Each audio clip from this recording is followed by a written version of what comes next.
Well, hello folks, and welcome to the Q&A video. This is all going to be jam-packed into one video this time instead of multiple ones broken down and alphabetized. I didn't get nearly as many questions as I did last time, so it's not going to sprawl into, a 7-hour Q&A session. This should probably go by fairly quick. I'm going to answer your guys' questions to the best of my ability. If I give a short answer, I apologize, I just don't have a whole lot to add to your question, unfortunately. And if I misinterpret it and answer it in a way you didn't intend, I apologize as well.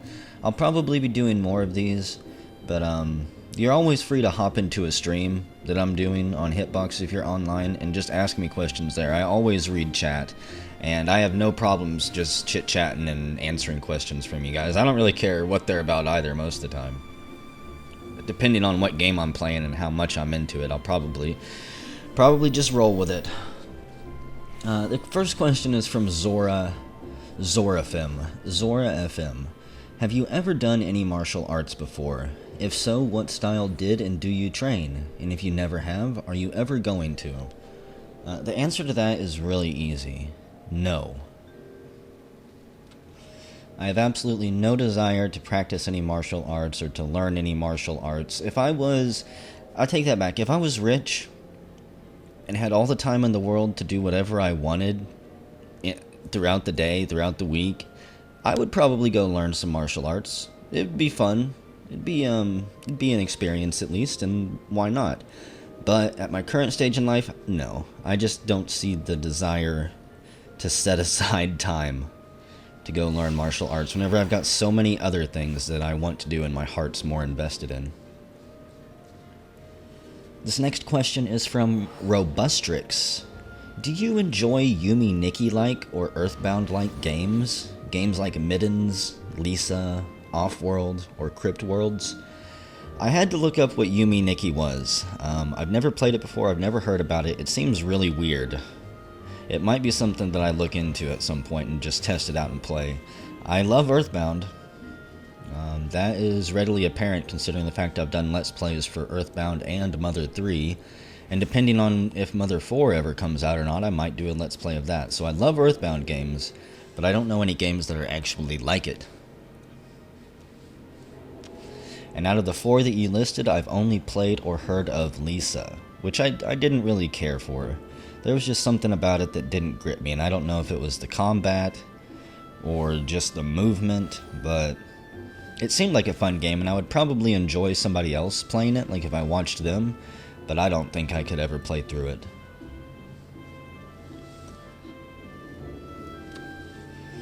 This next question is from Canes176. What's your opinion on the current presidential race? And which of the runners would you support, if any?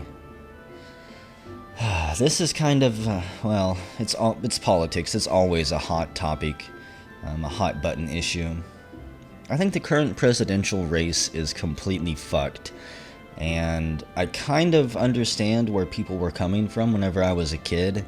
Whenever they said if, Bush got elected, they would move out of the country. I kind of feel like that. I don't have the means to move out of the country, and I definitely wouldn't. But I mean, it's probably going to come down to Clinton or Trump, both of which I think are going to be absolutely disastrous for this country for various reasons that I may or may not go into more detail on later. After I finish this Q&A, I might come back and add some more information to some of these questions. Trump's scary for a number of reasons, and Hillary Clinton is terrifying for a number of reasons as well. Out of all the runners I would support, I support Bernie Sanders more than any of them. My political leanings have always been really weird, and I've always been kind of uncomfortable talking about them because they normally are just, they don't make sense whenever you try to compare them with each other. Most people, they vote strictly Republican or strictly Democrat. I've bounced back and forth over the years. I was actually a Ron Paul supporter. Compared to everyone else that he was running against, Ron Paul was my guy. I want, and I think this country needs, drastic drastic change. Like a leader that is not part of the political elite, you know, a Clinton or a Bush or one of those other dynastic families that have been in politics forever. And at the time, it was Ron Paul. This time, it's Bernie Sanders. Next election cycle, if we all survive to another election cycle, who knows who it'll be. It's just whoever I think is going to bring about the most drastic change for the better generally. I mean, I guess if I really wanted drastic change, I could vote Trump. Because I think that he's going to be one of the most... If he wins, which my heart tells me he probably will. In fact, I would almost rather he win than Hillary Clinton just because it would be so drastic. Maybe it would be the wake-up call that people in this country need to actually, I don't know, do something about our current political climate, because we get so caught up on issues that don't legitimately matter. This bathroom issue going around the country right now. Is it important? No. I'm sorry. It's not. It shouldn't be an issue at all. It shouldn't be in the mainstream news. It shouldn't be getting talked about as much as it is. I shouldn't even be talking about it. There's much bigger things at stake than just people using bathrooms of their choice. And it's issues like that just polarize the country and allow us to continue to get fucked by these politicians. Because people can't focus. They're not given real choices when it comes down to their candidates. They get distracted by all of these pointless issues, and the two puppets that they end up voting for end up more or less being exactly the same, just there to fuck them over. And most people still haven't figured that out, because we get, again, caught up on who can use the bathroom where, or I don't know. Just go back. There's always something stupid going on that we're paying attention to instead of the stuff we need to. I might add more to this question because a couple people have asked me throughout this about the presidential race and politics and stuff. I might come back and add more to this after I'm done. The next question is from Jake W. I'm sorry if this has been asked before, but I can't see it in the comments yet. My question: will you ever start a new Dwarf Fortress fort? The answer to that is yes. I will probably be starting it on a live stream. I don't exactly know when, but before I do a YouTube series on it, I'll probably end up streaming a couple small forts. Just relearning the game and basically the controls and a bunch of the new systems that have been added to it before I do, you know, an in-depth YouTube series like my other forts have been. Because my other forts, for the most part, my long ones that I really like, have been pretty in-depth, and I've known how to play the game fairly competently whenever I made those forts. If I made a fort now, I would not be competent at it. It would be a very boring fort. So, probably on a live stream, Jake. That's whenever I'll start. And then, who knows where it'll go from there. This next question is by Zeddy7Teddy. Hey Plump, have you ever found a glitch in real life? Just something making you feel very strange and completely unexplainable. Please share if yes. I don't know if I've ever found a glitch or anything that makes me feel really uncomfortable. I've seen some weird things, namely lights in the sky. And anytime you bring that up, people think you're talking about aliens and stuff, but I don't know what I'm talking about. All I know is that I saw some really weird lights in the sky, and I don't have any explanation for them. They came from different corners of the horizon. Like, it was 3 of them. They came from complete opposite corners of the horizon. And then off in the distance, they all formed a triangle, got really bright, and probably just hovered there for about a minute. Really bright, then faded and completely disappeared. After I saw those, a jet from the north, flew towards them really low and really fast and really loud, because we have a military base not too far from where I'm at. So who knows, maybe the 3 lights I saw were just other military aircraft doing tests, but to me at the time, I didn't have an explanation for it, because I've seen planes and I've heard planes and everything like that, and that was the first lights from nothing I've ever seen before, especially how they just disappeared. That's probably the weirdest thing I've seen. There might be more weird things I've seen, but I can't remember them. I might have blocked them out because they were too traumatic or something. I don't have any really good paranormal stories or experiences. I know some people do, but I don't think I've ever had anything stick with me like that and traumatize me that I couldn't rationalize and explain away with science at the time. So, yeah, I wish I had more, but I don't. I've had a couple cases of deja vu, actually, where I went through an experience that I was damn sure I was repeating. It felt like I had been in that same exact situation before, down to the minutest detail. I've had that happen a couple times. This is from Paytrick7, and it might actually be an advertisement for their game. I'm not entirely sure. It said, "Hey Plump, I was wondering if you're interested in playing The Protectors. It's on Mod Database. It's an old, free game, fantasy RPG, RTS style." No, I'm not. I don't really like RTS-type games. I did go and look at that game, and it's not really my type. I haven't been into RTS games since Age of Empires 2 and Command & Conquer Red Alert, the first one. RTS games just aren't really my thing. The way I play them, I turtle up, and I go really slow, and generally that strategy is completely ineffective in multiplayer, so I end up not liking multiplayer, and I don't know. I just haven't found an RTS that hooked me, I guess, since then. Not my thing.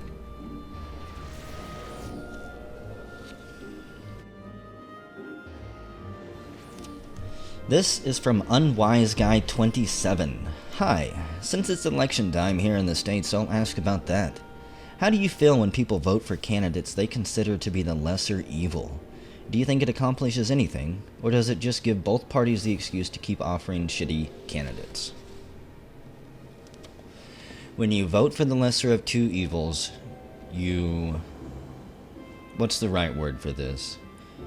You perpetuate the vicious, retarded cycle of politicians that we currently have. Because again, effectively, for the most part, there's no difference normally between Democrats and Republicans when it comes to issues that matter. Like your freedom of privacy, war. You might think that there's a difference when it comes to war and their opinion on it, but there's not. They'll act like it, but whenever they go to vote, trust me, they're gonna bomb shit, they're gonna do things. There'll be just enough on the Democrat side or the other side to make it look like there's some against it, but they're really not. Trust me, they'll always get what they want. They're pretty much both exactly the same, and I consider if you vote for the lesser of two evils, you're damaging the country more than if you would have just voted for who you really believed in. Like, if you wanted to vote for Gary Johnson, even if you know he's not going to win, but your choices are Hillary Clinton and Trump on the ticket, vote for Gary Johnson. Don't give the D or the D or the R your vote, period. Just vote for who you believe in. I don't know. I can't stand people who vote for the lesser evil. It doesn't accomplish anything.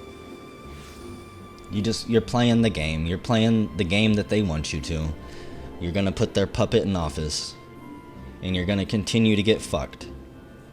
Because chances are you're not part of the rich top elite, and if you look at the laws our politicians have been passing and the things they've been enacting, they've slowly been making it harder for people to accumulate wealth unless you're already in the top. And then your wealth has just been skyrocketing over the past couple decades, while everyone else gets completely shoehorned and fucked. The rich and the elite are doing better than ever, and it's because they own our media and they own our politicians. So if you vote for the lesser of two evil, congratulations, you're playing their game. You are one of their soldiers in their army of fuckery. Congratulations. This one is from Major Sam. Longtime viewer, 5 years here. He's got a 3-part question here that I'll answer. He says, 1. What would you consider your standout favorite moment on the internet regarding this channel and its offshoots? I don't really have any offshoots of this channel, but my favorite moment from the channel? Most of the favorite moments that I can specifically think of come back to Dwarf Fortress, specifically my older forts.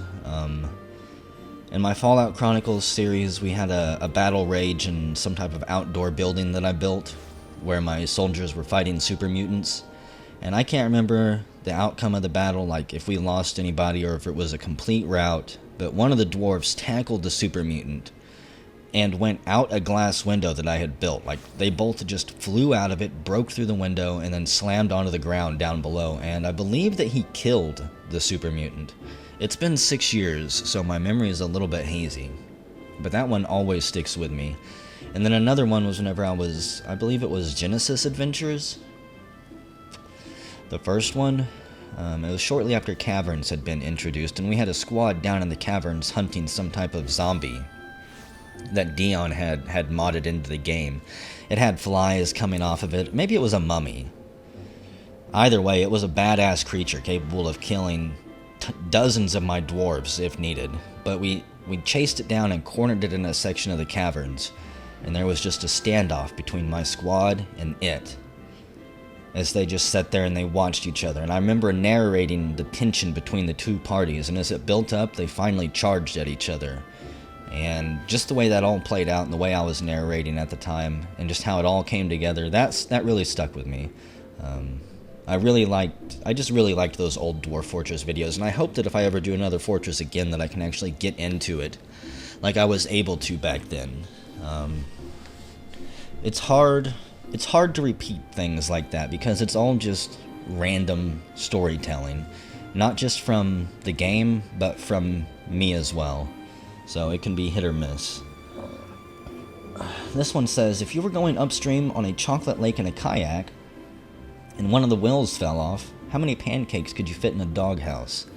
Well, I believe it depends on how many penguins and sloths make up the doghouse. It would depend on their sizes and their ages, and as well as what type of pancakes we're talking about here.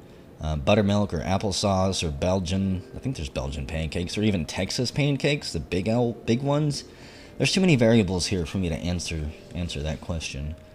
And last but not least, what do you honestly think of your viewers and supporters? Let me just smoke on my cigar here for a second. I think you guys are awesome. And I know that that's easy to say, and some of you, I don't know why you wouldn't believe it. I love interacting with you guys. For those of you who don't know, I grew up in a very small, rural town. I was one of the very few people I knew who played any type of video games or liked the same type of entertainment. No one really liked the music I liked. I didn't have anyone to share any of this cultural stuff that I grew up with because they were cowboys. And if they weren't cowboys, they just weren't interested in nerd stuff anyways, so I was pretty isolated out here. So actually having the internet come along and then being able to start doing this YouTube thing, it's given me a lot more people to interact with. I'm 32 now, so I'm a whole lot older, but I'm still in that same situation where around here, there's no one that shares my hobbies really, and if they do, they're like 20 years old, 21 years old, which I really don't want to be hanging out with, people that old anymore. I'm an old man, and I don't need to be going through the same phases that they're going through at this point. But yeah, you guys are awesome. Those of you that support me on Patreon are some of my biggest heroes. That is a huge chunk of my income right now while I'm actually attempting to become self-employed again. I quit my retail management job, and I'm going to attempt to go back into business for myself, doing a bunch of various little things. And like I've said, Patreon right now makes up about half of what I make, so it is. You guys are a huge chunk of my life, which sounds corny, but you guys are all very important to me. Let's see. This next one is from TangleStar100. Do you plan on doing any playlists on X3 Terran Conflict again, or any recent or non-recent space-themed games in the future? And lastly, do you ever plan on doing any Arma videos again, be it Arma 3 or the earlier ones?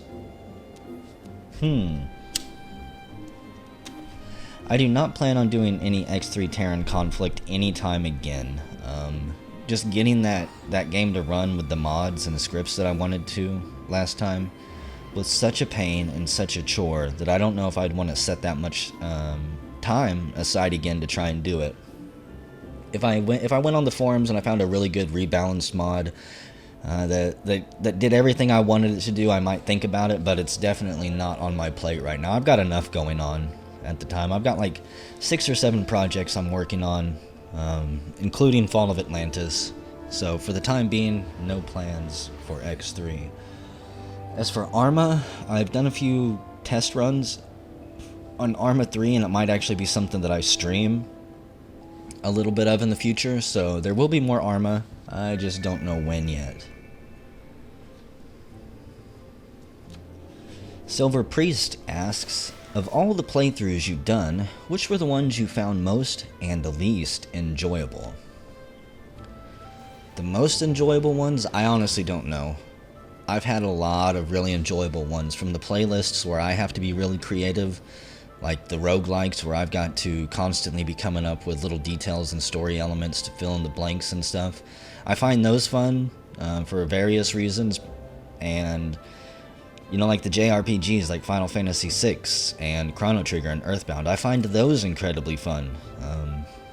I don't really have a most, I guess. The ones I'm most proud of probably are the Fallout 3 and New Vegas ones, because I think that we actually kind of made a fairly good character in Paige. I think she's got a good story, and just the things that she's been through in those games and what her future holds probably make me the most proud. Overall, as for least enjoyable, probably Dead Rising 2. That was one of the last games that I was actually kind of particularly hyped about because I loved Dead Rising 1 so much, and Dead Rising 2 is just such a crushing disappointment. And everything that it brought, you can probably hear the pain in my voice if you try to watch that playlist as it goes on, and when I got to the end of it, I'm pretty sure I was just cheating, just to beat the game. Dead Rising 1 was fun because I loved taking pictures. I didn't necessarily love the combat, and I found a lot of the boss fights to be either impossible or hair-pullingly frustrating, because when you died in that game, you died. It was permadeath. There was no going back, if I remember correctly. I might be remembering that wrong. It might just be saving.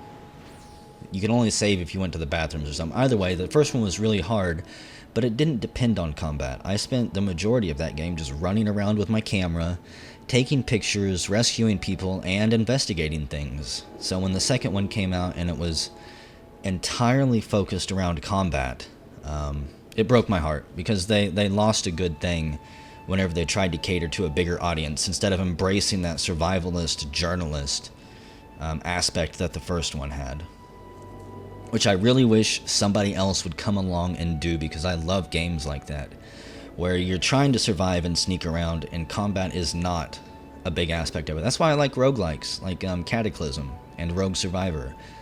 You don't really want to be doing too much combat in those. It's about sneaking around, gathering supplies, trying to survive, and combat only when absolutely required. This next one is from Revocane.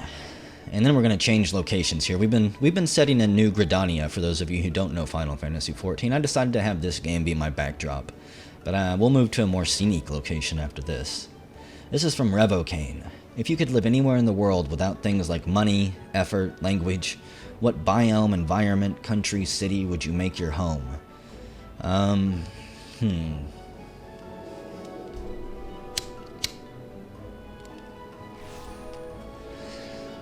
Believe it or not, I really like where I live. The main thing I don't like about where I live is that I'm in the middle of the Bible Belt and I'm not a conservative Christian. I'm not a Republican. So that's just, I don't know, that's just the biggest downside to where I live. Otherwise, I love the weather here. I love the environment. I don't know how else to describe it. The landscape. It's one of my favorite places to live. If I didn't live here, though, it might be somewhere like Alaska or Norway or Sweden. Just somewhere with gorgeous vistas for me to get lost in and imagine that I'm in some fantasy world. And the second question from him is, do you ever plan on moving somewhere that isn't shit to your internet? No, no, I do not. It's tempting, but also for those of you that don't know, I own my own place here. I inherited it from my great-grandmother, and because of that, I'm kind of anchored here. I'm incredibly lucky to have inherited my own place. Even if it did burn down to the ground and I have to rebuild something else there now, it's still mine, and I can't just throw that away. Even if I sold it, it would still feel kind of like a waste, because I wouldn't be able to use that money to live anywhere else due to basically how low the cost of living is here. You can get a mansion-sized house around this area for like $250,000. You can't even get a cardboard box on the coast for that much money. So I'm lucky, and I plan to just enjoy it here, I guess. Eventually the internet won't be shit here. Maybe, if I'm lucky. This next one is from Mew Pew. He asks one of the most important questions that anyone has asked me out of any of my Q&As so far. The only thing that would have trumped this is if you would have asked me what's for breakfast. He said, "What's for dinner?" Well, I had a peanut butter and jelly sandwich with a nice glass of tea, and then a banana after that.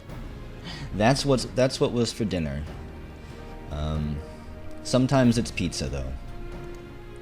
Next one is from A Thing.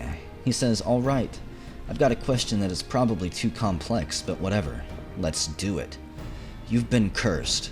Doesn't really matter what exactly cursed you. Maybe some bad shrooms, maybe an angry witch, maybe the blessed are just telling you to get fucked. What matters is that the curse is a bit strange, and not in an impotence or general weakness sort of way. No, that would be too simple. Your curse is to be constantly swinging back and forth between extremes atop the good old pendulum of luck, with absolutely no control. Yes, you'll be doing the real-life equivalent of almost everything you do being either critical failures or critical successes. How would you utilize this curse, and how would you mitigate it?" Also notice that I mentioned that it almost always is extremely good or bad, but it could also be average. So you can't exactly keep swinging around like some sort of luck berserker, and if you try, you'll eventually fall flat on your face and die. See, that's the problem with critical failures. You can have a ton of critical successes and be perfectly fine, but one critical failure, you're gonna die, right? What if opening my fridge is a critical failure and somehow it topples over and falls on me? Or I'm driving my car and a part of it critically fails and I flip and roll over through the ditch, and even though I had my seatbelt on, it saving me critically fails and ejects me out the window. Basically, if I knew I had this curse, I would probably try to win Powerball and as much money as I possibly could to pass on to my heirs and to my heirs, not hairs, to my heirs and various charities, I guess, before I inevitably died. I'd have to be really careful, because if I tried to do anything too bad, it could critically fail horribly. Like, I don't know. There's a lot of things that could go wrong with this, so I'm just gonna say that's what I would have to do. I figure if my luck is that bad, I've probably got a month to live at most, so I better A, be careful, and B, be wise with my time, and try to use it for the most good that I possibly can. This next one is from Jiz Donka. Can you tell us some bands and other music favorites of yours, preferably lesser known local and live acts? And what is the most spectacular way, good or bad, you've acted in a public place? I don't really have any favorite local and live acts. Again, around here it's mostly country, bluegrass, or gospel, which isn't anything I like. We did have a fairly well-known, I want to say, death metal band from the area around here. They were touring around for a while and opening up for some pretty big names, but I can't remember what their name is. And they started having kids and stuff like that, so they had to break up the band. It was either get big quick or finally be adults. So they decided to be adults. If you want to know any of the lesser known bands and other things that I really like, check out my favorites playlist that I've got on my channel, I'm continually adding new music to there that I find interesting. Some of it's from well-known bands, some of it is from really, I don't know, small-time bands that aren't very well known. You can find a lot of stuff in there. I've got, I don't know, maybe 2,000, 3,000 some favorites or something. You're bound to find something you like. As for the most spectacular way, good or bad, I've acted in a public place, that's another really hard one.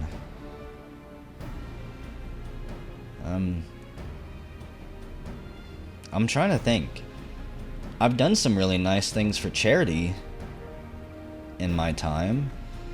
Shaved my head in a public place for charity, for raising money for Children's Miracle Foundation. I changed an old lady's flat tire once.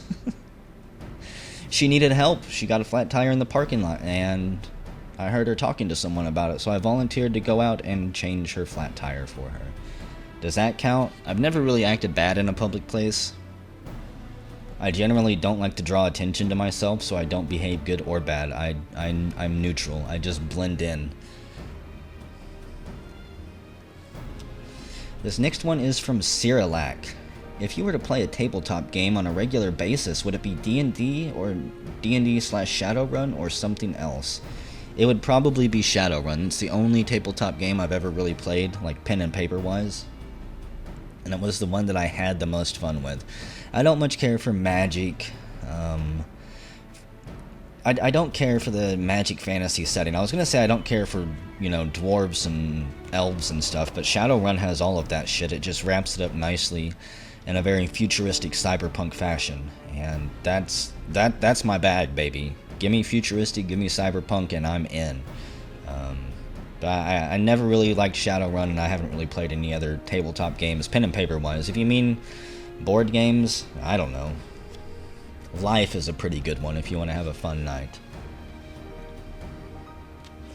Metal Slime Hunt says, what is a thematic setting, could be genre or specific setting, that really engrosses you, and why does it stand out? Well, kind of already just answered that, I guess, but cyberpunk. I love cyberpunk. But more importantly, I think Western cyberpunk would be really interesting. Something almost like Shadowrun, but even more Western, like without the big, massive, sprawling cyber cities, perhaps? I don't really know. I want to say almost sci-fi setting like Firefly. Maybe. But with more dirty, gritty cyberpunk in it would be really cool. Yeah, I don't know. That's my favorite genres, though, westerns and cyberpunk. I wish I had more to go along with this, but I really don't, because there's not a whole lot of content that I've I guess devoured over the years that fits that setting. Let's see. This next one is from High End Force. What's your opinion on the current political situation in the US, and who is your favorite candidate? Already answered this one, I believe, but Bernie Sanders right now is my favorite candidate. I really wish that he was going to win, but it sounds like he's going to get fucked over, not just by the media, but by the bullshit superdelegate system as well, that kind of works against the population because it's ran by the Democratic Committee, right? The Democratic National Convention or the Democratic National Party or something, so of course they're going to have him vote for Hillary. Why wouldn't they? Even if Bernie won, they would still vote for Hillary because she's one of the elites, I guess. The elites know that they've got her in their pocket, and if they don't, then her and Bill will just have him killed like they've killed so many other people over the years. I don't know. Go Bernie. This next one is from Kato Kanao. Would I live in a space station? You're damn right I would. I would be one of the first people to go to Mars if I could, actually. I don't care if it'd be a one-way trip and we'd be living in little biodomes and I wouldn't be able to play online games because the ping would be so bad. I would go just for the thrill of adventure, for the chance to be one of the first people to get off of this rock and live on another world. But I would still live in a space station too. I wouldn't want to live in a space station forever, but for a while it would be fun. This is from Grimmeth. Did you enjoy my playthrough of Maniac Mansion? You're goddamn right I did. I thought they were all amazing. I had never, ever seen any ending to that game except the bad ones where you, like, blow up the town and everything. I didn't know that the game had so many different win and lose states. And I certainly didn't know that so many of those puzzles were so fucking obtuse. I can tell you right now, if I was given 100 years, I probably never would have been able to solve half of the puzzles in that game. So your playthrough of it was very enjoyable for me. Like I said in the comments, the only thing that wasn't enjoyable for me was that it didn't have the NES music that I adored. I'll admit, some of the music is really annoying and it can really grate on my nerves. But to me, that was the nostalgia trip. The music's what really stuck with me, because as far as gameplay and stuff goes, I never knew what I was doing. I rented the game because the box art was cool, and then I just would randomly click around and inevitably get killed. So watching you actually know what to do, and even though I know point-and-click games aren't your bread and butter and you don't much care for them, you did it justice, better than anyone else could. So thank you, Grimmeth. This next one is from Jeremy Pavlek. Why won't you do a Let's Play for the world's greatest game, Honeycam Studio? Jeremy gifted me Honeycam Studio on Steam, and I definitely will not do a Let's Play of it, but that's another one of those games that I'm going to end up streaming at some point. It'll be 4 o'clock in the morning, we'll all be tired, and out will come Honeycam Studio to wake everyone back up. Or to chase them off. Hang on a second. This next one is... I need a cigar for this one. I don't even know how to answer this next one. It's from Andrew Erickson. On a scale of Avril Lavigne, who I think, by the way, is incredibly hot, to Precious, what is the biggest girl you would chaos dunk? I don't have a good answer for this one, because every guy has a weakness. Some guys are ass guys, some guys are tits guys. I'm a face guy, so it would all depend on her face. That's the only thing that would necessarily matter. And I don't even know who Precious is, but I'm scared to Google it. This is from Hawako2. Hey Plump, any chance you'll do a Fallout 4 playthrough with mods once good ones are out? We want to see how Paige is getting on. And another quick question, any chance of a Cataclysm, Caves of Cud, or Unreal Let's Play? Well, I can tell you right now there will never ever ever ever ever ever ever be a Fallout 4 playthrough on my channel. I've already played through Fallout 4. It was called Tales from the Mojave, and it did everything that Fallout 4 did, but did it better. I can't believe that Bethesda went in and put a main voiced protagonist in the game. One of the main features of their games, for as long as I could remember, is that you are the protagonist. Voiceless, except for the actions you choose. Obviously, you've got certain dialogue choices that you have to choose and everything, but the character was never voiced in any of their other games. So the fact that they voiced this character shows me that they have completely lost the touch that they ever had. They don't know what the fuck they're doing anymore. Get the fuck out the game, Bethesda. Pass Fallout off to another studio. It's time for someone else to take over that knows what they're doing. And as far as Cataclysm, Caves of Cud, and Unreal World, I don't think I'll ever do Unreal World. I find it way too grindy and monotonous, and everything I can do in Unreal World, I can do in Cataclysm, which I've been streaming pretty regularly recently over on Hitbox. And as for Caves of Cud, I will be going back to that at some point, I just don't know when. I'm really waiting for them to flesh out the story more. They've been adding new features and tweaking things for months now. The game has changed significantly, but the story is still not finished, and it's not much longer, I believe, than where I left off last time. So I'll go back to Caves of Cud whenever it's got a little bit more story to it, because I enjoy having goals for those games. I don't mind having a character and just seeing how long I can survive and how powerful I can get, but I also like to have something that I'm working towards.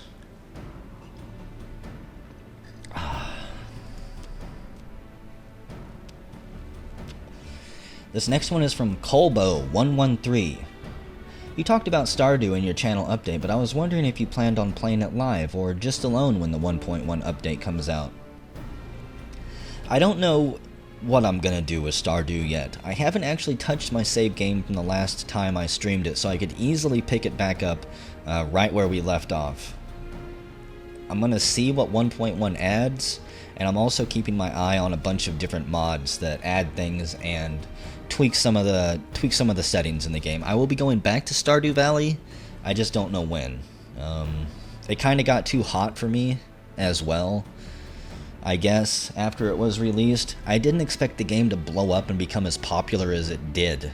And the fact that everyone and their brother was streaming it and uploading videos of it also kind of turned me off, because all of the secrets, all of the little tricks and everything that I wanted to learn on my own was out there. And if it's out there, that means my commenters know about it. And if my commenters know about it, they're going to let me know about it every time I do something wrong. So I kind of lost my desire to play the game whenever all of that knowledge got out there. And so many people started to know more than I did.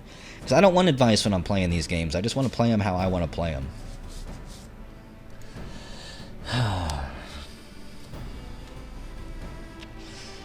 I think we'll change locations after this question. This is from Draconic Epic. Longtime viewer. Plump. Of any of the games you've done that were left unfinished, Sims 3, Breath of Fire 2, etc., would you return to any of them? A lot of those games I can't return to. Sims 3 I ended up uninstalling, so I mean I guess I could return to it, but I had to uninstall the game because all of the expansions and everything were installing themselves to my C drive. My solid state drive that has Windows on it that does not have a shit ton of free space. So whenever I had like 10 gigabytes of expansions installed on my C drive that wouldn't let me move them or install them anywhere else, I decided to get rid of it. Plus, with all the mods and everything I was using, the game was just incredibly unstable. I might check out The Sims 4 at some point in the future, but I still haven't even heard a general consensus on that game as to whether or not it's worth anyone's time yet. Maybe in another 5 expansions it will be. As far as like Breath of Fire 2, Barkley, and a couple other games that I was working on, I lost a lot of, I guess I lost a lot of data. Whenever I had a hard drive die, my external hard drive that I kept all my ROMs and emulators and everything on completely died on me. So I lost all of my backup videos that I had. I had every single video I'd ever uploaded, including a bunch that I never did, setting on that external hard drive, and it died. I lost all of the originals there. I just lost a ton of stuff, and I kind of lost interest in uploading anything to YouTube for a while, and that was another reason my channel went dead. So I will not be going back to any of those games most likely, because I don't want to start over. I had a lot of fun with the Breath of Fire 2 game, and I didn't actually ever expect to finish it, but I did want to keep just kind of messing around with it every now and then. But that's simply not an option anymore. Barkley could actually probably be completed in 2 or 3 nights of streaming, so it's not completely off the table, but I wouldn't count on that one either.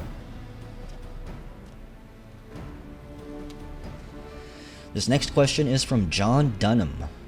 Do you have a favorite photographer or style of photography? And a related question, what sparked your interest in it? I actually don't have a favorite photographer. I couldn't name... The only photographer I could name is a photographer that I know that lives in the area here, who goes by the name Calvin Wild. Calvin Cornelius. If you do some research on him, he's been involved in a lot of stuff. He's a really cool guy, and he wants to teach me some more things about photography that I'm not very knowledgeable in. He's actually the guy that I might be going into photography business with here in the next couple months. He said he wants me to be his photography partner, and I don't exactly know what he means by that. Let's see, as for what sparked my interest in photography, I don't know.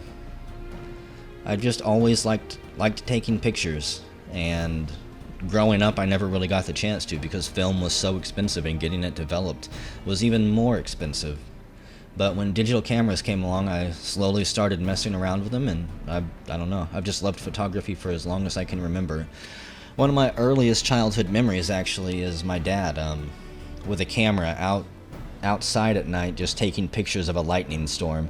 An old 35mm Nikon. It had all the like detachable lenses and stuff, but I just remember him being out there as the storm rolled in, taking pictures of lightning. I was probably like 4 or 5 at the time, but that was also one of the things that gave me an appreciation and a love of storms.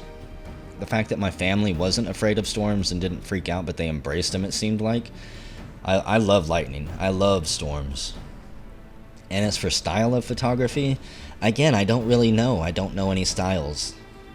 I'd say astrophotography, but I believe that's a genre, not a style. So yeah, I don't know. I just I can't answer your question properly, in my opinion, but that's the best you're gonna get.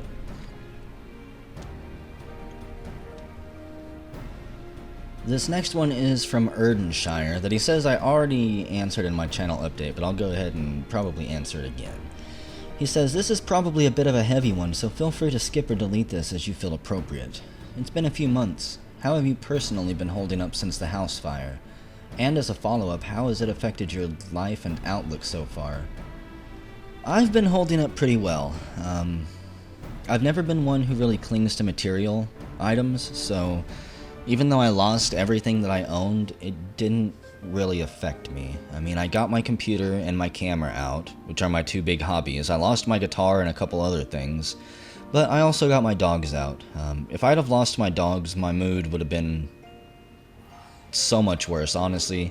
I don't even know what I would have done if I would have lost my dogs. If I had been at work that day, and they would have been lost, I probably still wouldn't be back on my YouTube channel. I don't know what I would have done. I'd have been a whole lot more depressed than I am.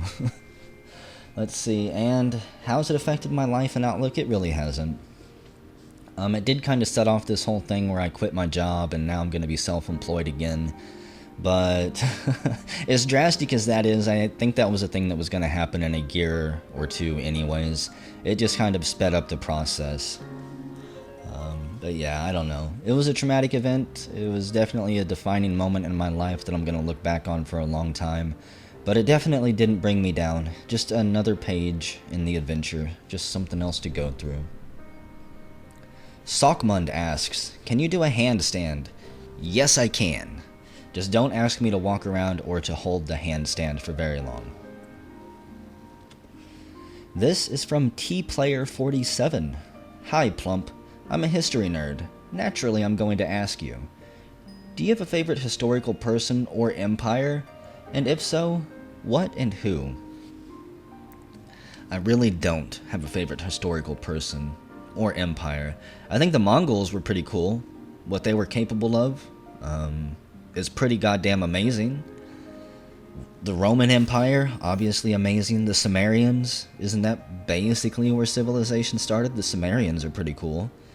But as far as knowing a whole bunch of information about any of these things, or having a favorite one and being able to go into detail on them, I really can't. Favorite historical person? I don't really have one. I mean, I wish I did, but I've never focused on one. I don't know. Tesla's cool. Einstein's cool. I don't know. I wish I could answer that one better. That'd be a better question for Grimmeth if he ever does a Q&A. And I did think about that question for a while, and I just never came up with a good solid answer for it. I'm sorry, T-Player, I've let you down. This next question is from Inner Universe. Any thoughts on VR tech nowadays? Do you have any VR gaming experience, interests, or expectations? My only thought on VR tech is that I hope they find a way to successfully implement it in fun games that actually have depth and staying power. All of the VR games that I see now look like they might be fun for a couple hours, maybe something you load up every now and then just to play for, I don't know, 10, 15 minutes, and then you throw it away. They all look like just little mini games, and that's not something that I'm interested in. I want to see the Oculus be completely integrated with something like Arma, where you're the first person guy, you drive and fly vehicles. Like VR could be really good with piloting games, with driving games. I'm just waiting to see what actually happens with this technology. I don't have any experience with it. I've never had VR. I would like it, but I'm not quite willing to drop the $800 required for the VR kit right now. And I don't even think my computer is VR capable due to the video card that I just bought. So, VR tech, I think, could be fun. I hope that it does well and it doesn't self-implode on it and just disappear. But only time will tell if people are going to actually adopt it and use it. And this is a really hard question from Dion. For those of you that don't know Dion, he has a very long and historical career with Dwarf Fortress and the Bay 12 forums. That's where I actually met him. He's the one who made the Fallout mod for my Dwarf Fortress Fallout Chronicles, the Genesis mod. He's done a lot of things for a lot of games over the years. And even though I give him shit, and I specifically hate playing Space Station 13 with him, he's still a pretty damn good guy. But this is his question, and I'm sorry, Dion, I don't have a good answer for this. I'll tell you right off the bat. He says, sorry if the question is somewhat long, but it is important to me. From your story, I learned that you've been in an unhappy corporate state of mind for quite a while. I've been involved in a big corporate company for 2 years now, and it greatly impacted my choice of games, books, and my ability to enjoy gaming and modding. Do you have any personal advice on a way to switch when you're immersed in the job too much to do something interesting besides not working outside of working hours? I know it's for each his own, but I'm trying different techniques now to spark my interest in modding and pick up my DF mods again, and any advice is really appreciated. I think other viewers may benefit from your wisdom as well.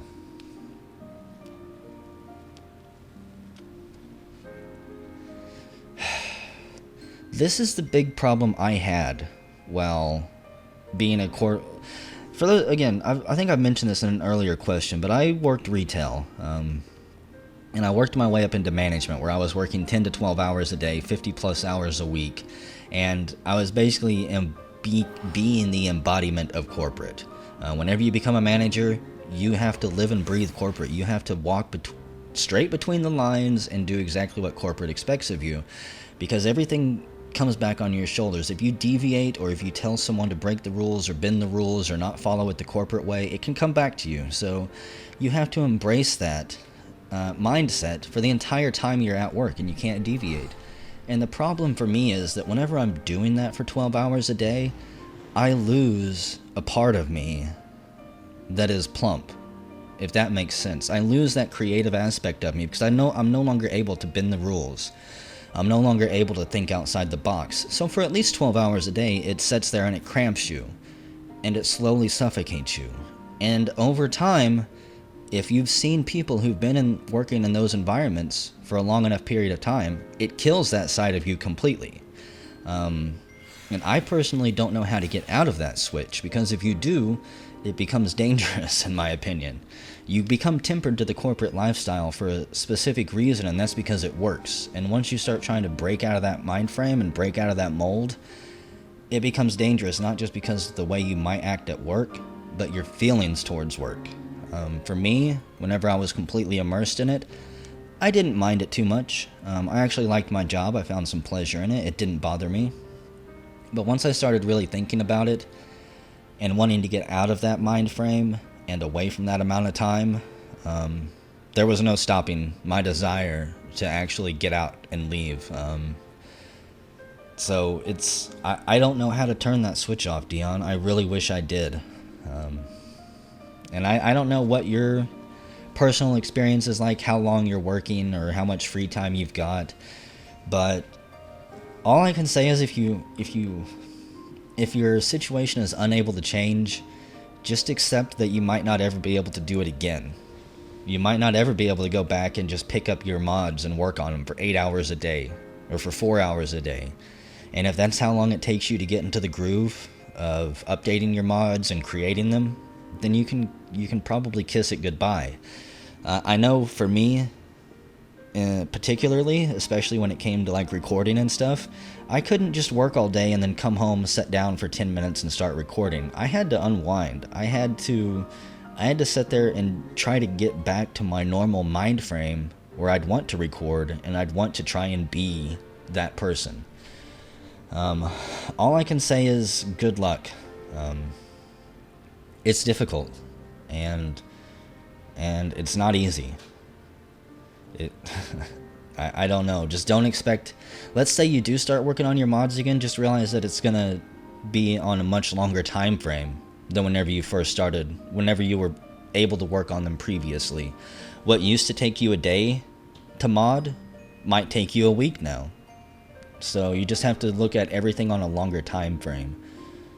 I don't know, Dion. I wish you luck, and if any of my viewers have a good idea as to how to switch between modes like that and stay motivated and stay creative and have the energy and willpower to do that, by all means, leave a message in the comments. I'm curious as well, because there's no telling if I'll be self-employed forever. I might have to go back and try to work my way back up somewhere. This is from Raffleman. Is there any interesting roguelikes on your radar that you would like to do a series on? None that I haven't already done a series on. There's a couple that I'm kind of looking at, but I'm not going to name them just yet, and I don't particularly know if I'll ever get around to them. That's one of the reasons I don't want to name them. There's supposedly a really in-depth sci-fi roguelike, but it costs, I guess, $40. I'm going to have to research the name of that one and do some investigating on it as well, but I do have some roguelikes planned in the future. I'm not going to mention them just yet. Let's see. It's chain-smoking cigar night tonight, by the way. As I do this Q&A, I probably should have done this live on a live stream or something. This is from Jerk Steve. Hey Plump, have you ever played Vampire the Masquerade Bloodlines? Would you ever think of trying a Let's Play of it in the future? I actually did... Wait, Vampire the Masquerade, that's the second one, right? The first person one? If so, I loved that one. The first time I played through it, I think I spent 2 days to beat it completely, because once I sat down, I couldn't put the game down. However, I think it was 3 years ago or 4 years ago, there was a Grimness special that I had going on where I was uploading a bunch of games for you guys around Grimness. That was going to be one of the games that I uploaded. I got like 10 episodes into recording it and then threw it all away. Primarily because I already knew what to expect from a lot of things, so I don't feel that I was giving a genuine experience of the game. That is definitely a game that I would like to record at some point, but I need a couple more years for the game to fade from my memory before I go back to it and try to record it. But yes, that game is definitely on my radar. It's one of my favorite games of all time. I just want to be able to do it justice whenever I play through it again, by being properly shocked and surprised at some of the things that happen. This one is from Herpderpies.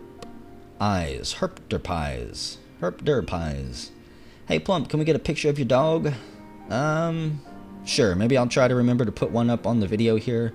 Otherwise, I posted one to my Twitter. I post a lot of pictures on there. You can go see a picture of my awesome dog on there. My vicious attack dog.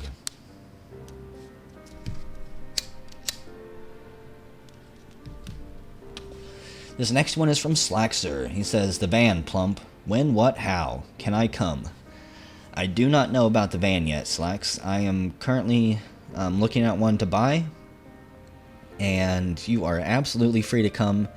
You just need to get your ass over here to the States, and then we'll go drive around for a couple months and explore the countryside, see what we can find. This next one is from Shinmera, one of my favorite artists, by the way, who does some of the most amazing art for my channel. Same as Slacks, though, just saying. I didn't feel I needed to say that about Slacks, because those of you who've been on my channel should absolutely know his art. Shinmera is another one, though, that does some pretty damn good stuff. They go, have you ever looked at Rune Factory 4? I loved your playthrough of 3 and bought 4 because of it. Well, I actually attempted to stream Rune Factory 4 at one point. I didn't get to stream very much of it because the quality of the stream was garbage, but that is a game that I am looking at either streaming some point in the future or messing around with on a Let's Play. But that's far in the future. It definitely won't be anytime soon, but yes, I've looked at it, I've played it, and I have definitely thought about it.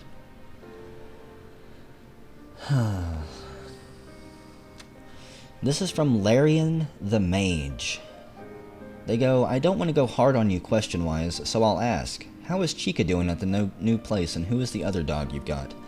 The new place I'm at, the dogs love. At my old place, they couldn't go outside and run around because there was a road right in front of my house where people sped down at like 60 miles per hour, and I was always worried they'd go out into it, and there was just too many people around my house. Like, too many houses around my house for them to just walk out to and go get themselves in trouble, because my yard wasn't fenced in, unfortunately.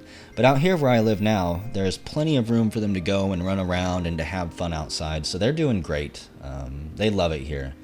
And the other dog is a dog that I adopted from a friend. They had puppies and they needed to get rid of one, so I was like, yeah, I'll take it. I needed 2 dogs. It's always good to have 2. So that's who that dog is. They're a horrible, horrible dog that I wish I never would have adopted, but I hate saying that. It sounds so bad, but they really are. They bark at everything. They chase everyone. They're insane, but still a sweet dog once they get to know you. Let's say this is from Alpha R-Bar. Question number 1, what videos do we have to look forward to in the future of the channel in terms of Let's Plays, time-lapses, hiking videos, etc.?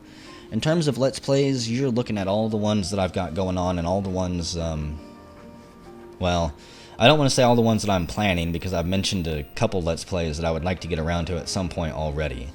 As far as time-lapses go, I'm still continuing to try and get some good time-lapses, but I just haven't really set aside enough time to do it. What I need to do is get braver with the GoPro and just leave it in some locations for a couple hours. Like, I know some good places to go where I could leave it, but I'm just really hesitant to leave it, you know, for like 4 hours on a corner somewhere, even if nobody would see it because it's out in the middle of nowhere tucked behind a tree or hanging off a fence or something. I'm still just hesitant. But I do have a couple time lapses that I've already taken and saved, and once I get around to piecing them together, I'll upload them. As far as the hiking videos, I've got one of those recorded. My main problem with that is that it encodes to such a large file size that if I don't split it up into like 3 or 4 pieces, it'll take me 2 or 3 days to upload. So I feel bad on Patreon because I told you guys I was going to do hiking videos with the GoPro, but I'm going to get around to it. I just need to probably encode it to a much lower quality, which will most likely look like garbage, but it's the only way I'll be able to ever upload the video unless I want to tie my internet up forever. But there are hiking videos coming, I just don't know when. Question number 2 was, will you ever consider playing Crusader Kings 2, modded or unmodded? Let's see. Crusader Kings 2. I think that's one of the ones that Jeff is playing through on his stream occasionally with the Game of Thrones mod. It's a game that I've thought about Let's Playing.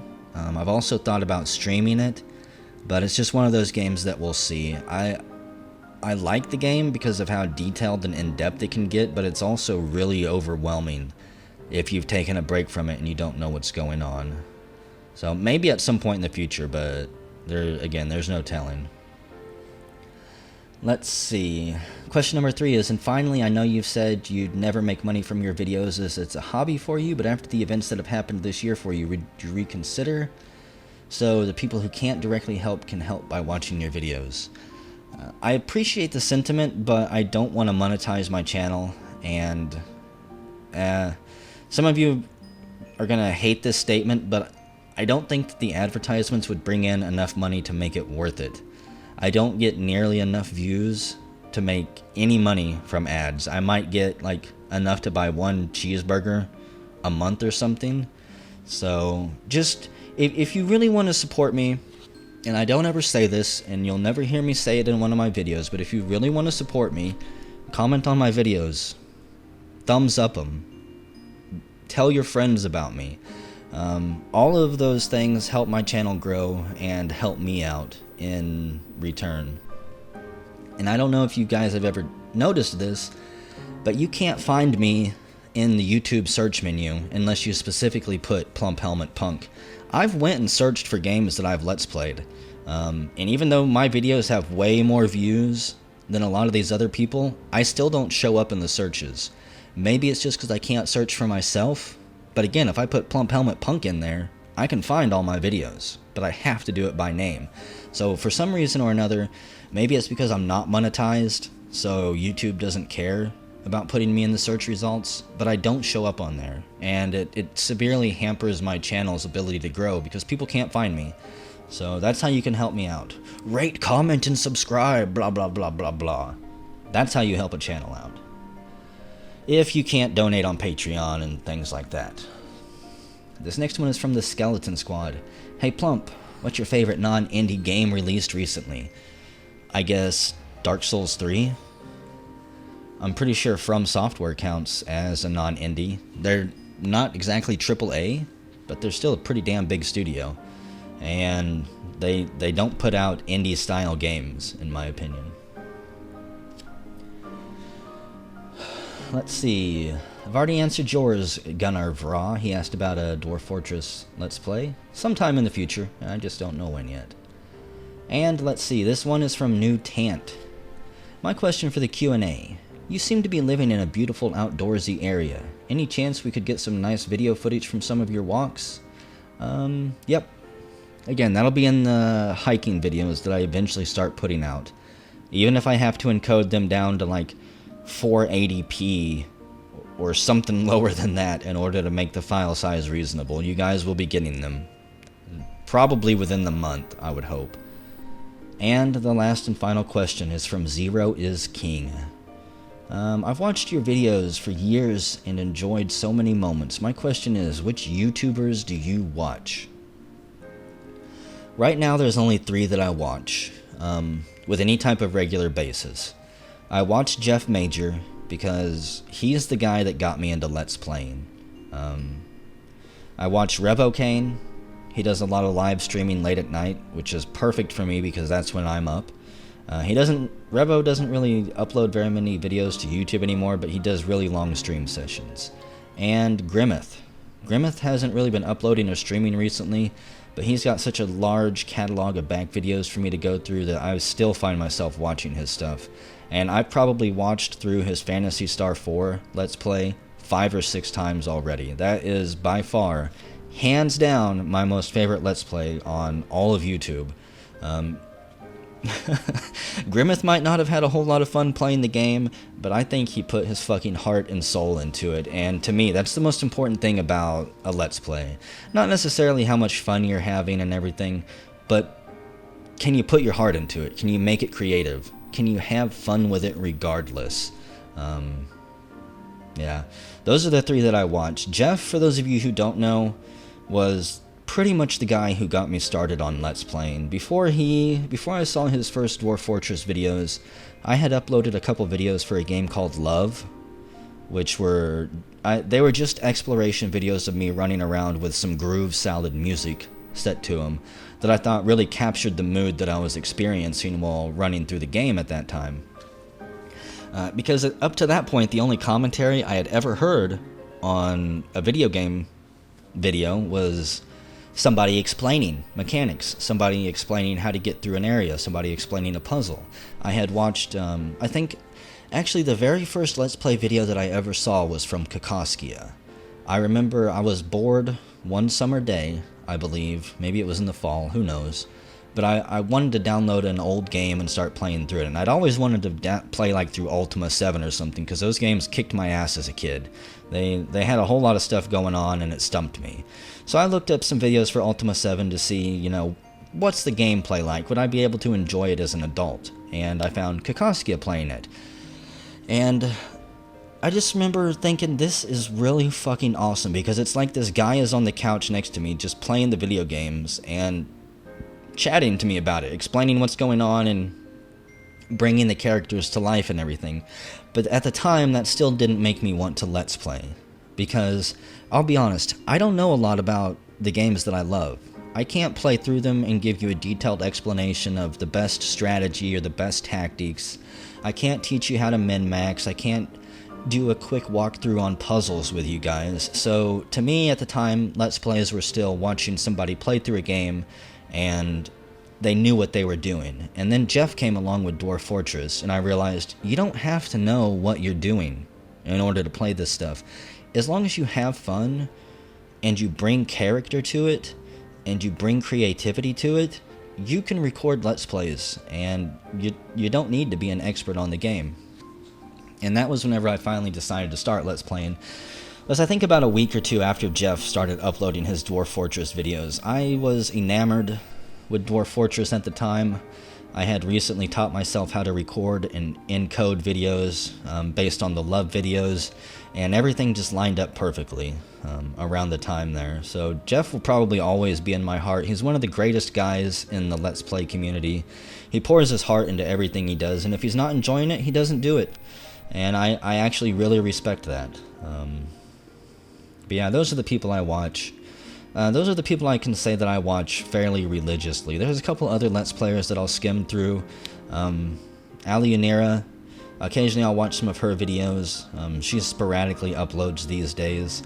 Variax, he does a lot of streaming these days, it seems like. And Avak, another great guy in the community. He was there for me when my house burned down. He was my Dark Souls buddy. Me, him, and Solaire, basically. But I watch a couple of his videos from time to time. He does so much stuff, though, it'd be impossible for me to keep up. He's constantly working and uploading and just fucking pushing out the content on his channel in ways that most of us only wish we could, I think. That's all I've got for this Q&A session. I may go back and add some more detail to some of these questions, but I really doubt it. I'm kind of happy with how this all turned out. I might be doing another one of these in the future, but again, if you guys want to ask me anything at any time, just come to my hitbox whenever I'm streaming. Chat with me in chat. Don't be shy. I'm certainly not whenever I'm on there. If you don't know where my hitbox is, I'll post the link in the description here. I'll post a link to my Twitter on here. Otherwise, you can find it on my channel front page. Thank you for joining me for this Q&A session, guys, and I will see you later.